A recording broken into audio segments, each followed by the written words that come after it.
Hasbro's, Mattels, Galoobs, and Jacks. Basic elites, LJNs and battle packs. Whether we're buying, selling, trading, counting stacks. What you know about hammer locks and torture racks? Hardcore like Foley and agile like Lager. Action packed, boy, you know we got fighters. Setting off the smoke alarms, straight fire. Here's your host, Scotty Maker. Welcome to PileDriver. What's up and welcome back to PileDriver, here with good brother Tim. Hola. We're going to do some talking, some question answering, some funny discussions. But first, episode 17, you know how we do it. Cheers to you. Cheers to you, my brother. See you on the other side.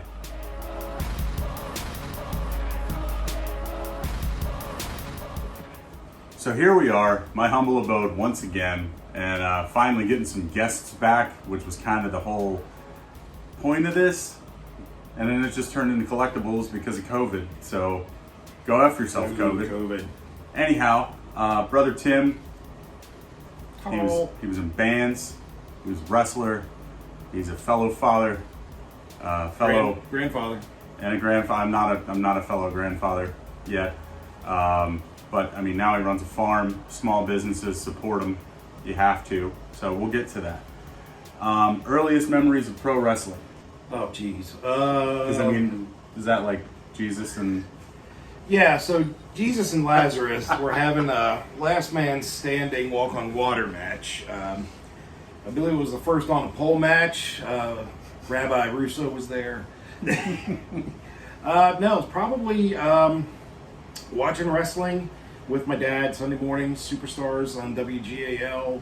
I remember exactly the episode where Hogan had just won the belt. Oh wow! So that was I guess that they aired that special beginning of February, end of January '84. Yeah. So yeah, I was about 10 years old. So oh wow! So it was a little later for you. Yeah, a little later for me. We lived in a small rural community, so we had like 3 TV stations. And was that in Gettysburg? Gettysburg. Okay. Yep. So historical. Yeah. Out in the sticks of Gettysburg. Yeah. That's cool though. Technically a suburb of Gettysburg. So okay. As small as Gettysburg is, my town was suburbs. smaller. Favorites back in those days? Those days, I mean, Brother Hogan, of course. You know, he was the man. We all had the Hulkamania shirts, and we trained, we said our prayers, we did our vitamins. Did our vitamins. Go on. Well, you know how we do it. Yeah. So it's Hogan. Oddly enough, I apart from Hogan, I gravitated more towards the heels. I loved Piper.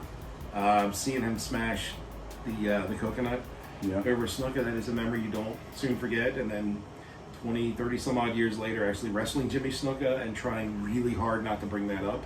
Knowing it's a sore topic, but still at the same time, like a little later on, I was a huge fan of, believe it or not, adorable Adrian. That's good. I loved Adonis. I loved the older, or the earlier rather, Adonis as well. The Halliburton with Relax with Trudy, the Heenan era, the badass. Yeah, like before he became adorable. Yeah, and I remember back in the day just doing a little tape trading out of the after mags with some guys from the AWA area and seeing some of the early East-West connection with Adonis and Ventura. So obviously a big fan of Ventura. Cooler. Yeah. You know, obviously a big fan of Ventura. That's real cool. Yeah, like I said, I always gravitated towards the heels. And when Savage came in, I was always rooting for him to like whoop Steamboat's ass, and whoop Hogan's ass because he had lust in his eyes. Oh yeah, brother. Yeah. Yeah, so that's really it. I always kind of gravitated towards the heels. Well, that's good. I like that. I mean, obviously, like you said, being the era of Hulkamania, as most of us are. Yeah, you had to respect the Hulk. You had to. I mean, he was spoon-fed to America. He was one of the first big names. Yeah. If you didn't know wrestling, you at least knew Hogan. who Hulk Hogan was. At least. Yeah. Because he he had that across the platform exposure. Unlike a guy like Flair, who was just as big, if not bigger than Hogan, and one of the GOATs, of course. Absolutely. But having that Just that look, you know what I mean? Yeah. The thing with 6'7". Flair was he was more of a Southern thing. I did later on when cable came around. They did catch some of the NWA stuff on TBS. 605 Saturday nights, baby. I was there. That's awesome. So I remember seeing Flair. And was that Superstation? Superstation. Yeah. WGN or not? Yeah. WTBS. Yeah. WGN was another superstation that was out of Chicago, I think. But they had they would run AWA on occasion. So if I was ever at my grandmother's house, because she had the good cable, where you could pick up 14 stations. You could see WGN, and if you were there at 2:00 on Sunday afternoons, damn it, you got AWA, and it was amazing. That is pretty cool. Definitely. Granted, now current day we're back to having multiple promotions, but right. Back in the day, just every territory was flooded with a promotion, and most of the time you had to go down to your local Spectrum Civic Center, Fire Hall, Bingo Hall, the Armories were Armory, huge then. in high school, because they did a lot of high school. I know William Penn got WWF back in the day. Yeah. So the Hanover Armory, which is another little town right outside of Gettysburg, they used to pull like the C shows of cool, WWF back in the day. That's real cool. So you weren't getting Hogan was obviously not coming. Iron Mike Sharp. Iron Mike Sharp was there. SD Jones. SD Jones. Oh, man. May have been the Super main cool. event. Yeah. It was a lot of your undercard SD guys. Jones getting the victory, man. No. Always Shit. Iron Mike. Whole lot of sidebar just happened. It's probably like 2 hours in between pretty filming. close to it. Girls in cars. Robbie Dupree, Girls in Cars. What a shitty entrance song. I'd be very upset if Vince was like, hey. No, I wouldn't, because Vince McMahon It's told me Vince what to McMahon. do. So Vince But, McMahon told me to get into a fucking giant pink tutu and sure wet my ass down to the ring, I would do it. If he made me wear a thong backwards and strap a dildo to my forehead and say, go out there and be a unicorn, kid, I'd fucking do it. Oh shit, they made fucking Midian fucking naked Midian. So. Yep. So anyways, we're talking about commentary, great commentary teams, some commentators you couldn't understand. Bruno for one. But who would be like your favorite color guy? Like Bobby. Okay. No question. And my favorite booth ever is Gorilla and Bobby. No question, hands down, best ever. Very close second is anything with Jesse Ventura. Yeah. Those two, with Jesse and Gorilla and Jesse and Bobby, they were great. I love. Although I gotta say, now I think about it a little more, watching some of the old stuff, like on the Spectrum Network or the MSG Network. I'm not gonna say Gordon Soley. Oh, I just wasn't sure. I liked Gordon Soley and I appreciated his knowledge, but his presentation was not my thing, we'll say. But some of the old, like the Spectrum channel that ran just like the Philly Spectrum shows, or the MSG Network that showed the old Madison Square Garden shows, Mean Gene and Lord Alfred Hayes together on commentary, holy shit, like that is just some unironically funny shit. Yeah. It's like they're not trying to be hilarious, but holy shit, it is hilarious. When they made Lord Alfred do a whole lot of shtick, but that guy was just dry humor and funny. Oh yeah. And that's, I guess, and that's the old one TNT show, like oh my god, yeah. Oh, that British humor is just funny. I'm really showing my age now. But I remember when there was only 3 channels. The USA Network was a new thing. as opposed to USA. Yeah. Yeah. Filthy colonists. I tell you, but truly enjoyed a lot of that. Tell us a little bit about your farm, what you got product-wise, what you... It's a little limited as far as offerings now. There's a lot of work going on, but offerings-wise, it's a little light. We're just doing goat presently. We offer meat, we offer milk. If you want to buy a goat, I'll sell you a whole live goat. I don't care. Soaps. Soaps, that's more the wife's deal. She should probably be on to talk more about that. I just do the heavy lifting, milking the goats, making the labels, paying the bills.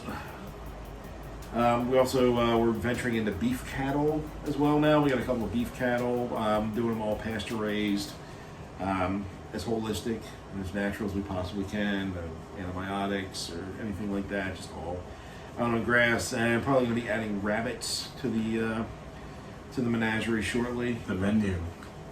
I prefer to say menagerie. Yeah, Sounds classier. I like them SAT words, baby. But yeah, that's pretty much what we got on. I don't know if you want me to plug the site or anything, but Go ahead, please do. FoxwoodRunFarm.com. FoxwoodRunFarm.com. That's the one and only plug. Well, I'll throw a little picture up there. Not necessary, but It's gonna happen. appreciate it if you do. Support small business. Yes, definitely. That's what we do. I think you're pretty much the first person I can ask because you've done both. Comparing the local music scene to the local wrestling scene, how many similarities would you say there are? Almost all of them, honestly.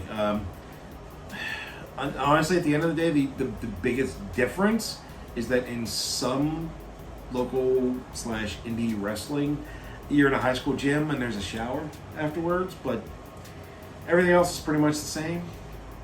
You know, there's a shit ton of hurry up and wait. Yep. A lot of setup, and then sit around and wait.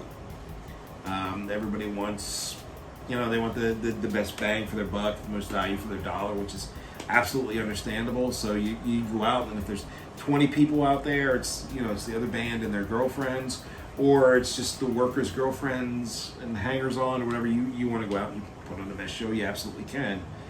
So in that respect, a lot of it is really similar. Yeah, well, that question kind of caught me off guard. Sorry. Well, no, it's. I mean, having a lot of friends in the music scene and everything, I've had this conversation a million times. But you've done both, so you can literally say, yeah, but not well. Crap Not either and well. crap. Like, but we loved it. Like you spend the money, you spend the money on the gear and the miles. And fixing your car because if you're to and from, you're working for little to no pay. You're working for that door. If you're lucky. Yeah. If you're lucky. And I mean, hey, at least with the bands, most of the time you get free beer. Really? What bands are getting free beer? No, I know some. We almost never get free beer. I normally had to buy my own. And we would have huge bar tabs, but never free beer. Yeah. I'll get you hooked up, don't worry. Thanks, man. Appreciate that. Yeah. Family, baby. Family. That's what we do. So yeah, it's been fun. Thank you again. I hate that these are so short. That's all right. There's always an opportunity for another episode at some point. We have another episode. It's gonna happen. It's kind of a celebration. In the morning at the same time. Yeah.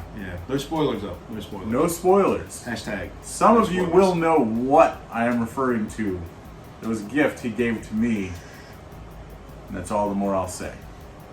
But until next time, this has been PileDriver episode 17. Holy shit. Here's to you. I'm a funker. He's a funker. She's a funker back there. She's a funker. Thank you so much. You be a funker too. Always funk. Thanks, sir. Practice safe funking.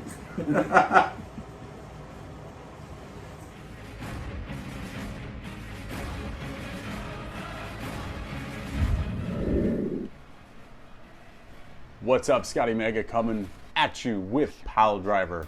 I had so much fun talking to brother Tim that it's going to be broken into 2 parts.